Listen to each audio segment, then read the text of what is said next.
नमस्कार साथीहरू, मैले अघिल्लो भिडियोमा ब्रेभ ब्राउजरबाट कसरी पैसा कमाउने पैसिभ इन्कम गर्ने तरिका बताएको थिएँ।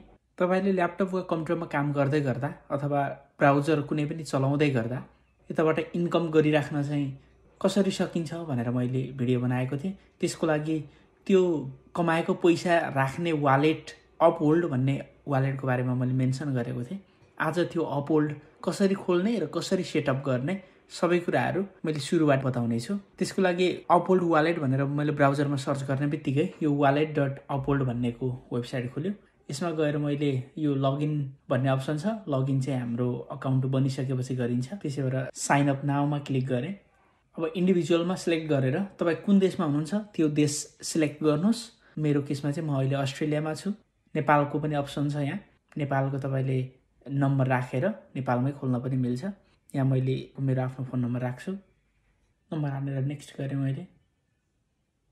अब फोन नम्बरमा ओटिपी जान्छ, त्यो ओटिपी चाहिँ यसमा हान्नु होला। त्यसपछि आफ्नो इमेल एड्रेस हान्नुहोस्।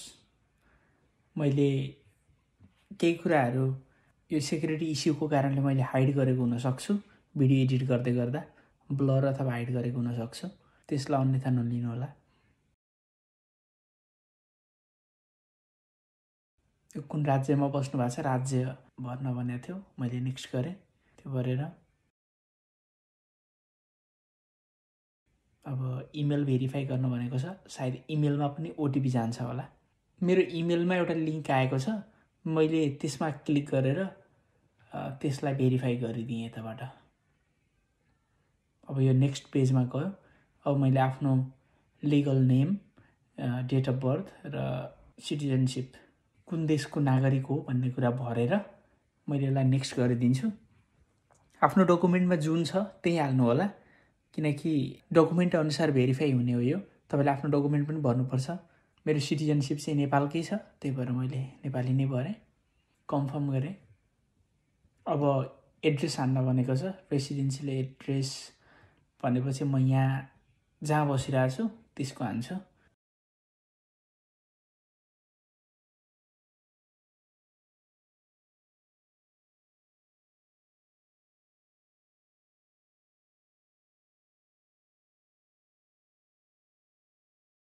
भेरिफाई आइडेन्टिटीमा गयो। अब यो grab a valid document issued identity document भनेको छ। म ड्राइभिङ लाइसेन्स अथवा कुनै एउटा आइडी कार्ड लिन्छु। Make sure you are in well light room भनेको छ।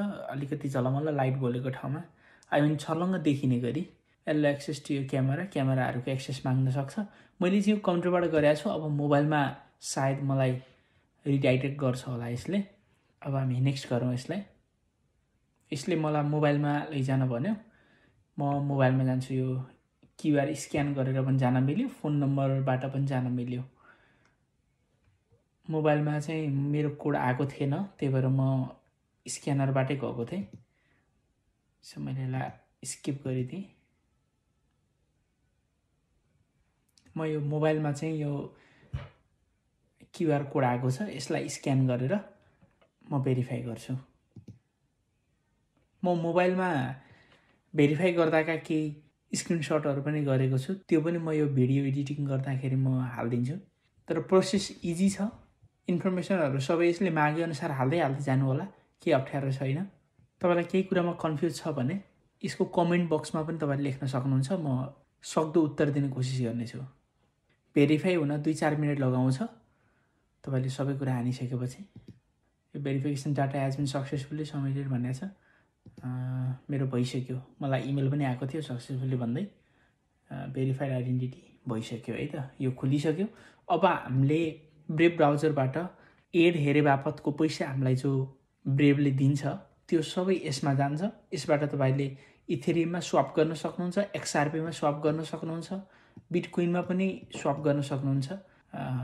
तर तपाईँको ब्रेभमा आउने पैसा एकदमै थोरै हुन्छ, $2-4। यसलाई केमा स्वाप गर्ने, कुन बेलामा तपाईँले कुन टोकन लिने, बढेको बेला घटेको बेला, त्यो सबै पोर्टफोलियो आफ्नो हेरेर सबै डाटाहरू हेरेर चेक गर्नु होला। मैले सेक्युरिटीमा चाहिँ 2 फ्याक्टर अथेन्टिकेसन हाल्छु, किनकि मेरो आइडी र पासवर्ड कसैले थाहा पाए पनि कसैले लगइन गर्न नसकोस्। यो 2 फ्याक्टर अथेन्टिकेसन तपाईँले सबैमा राख्नुहोस् भनेर म रिकमेन्ड गर्छु।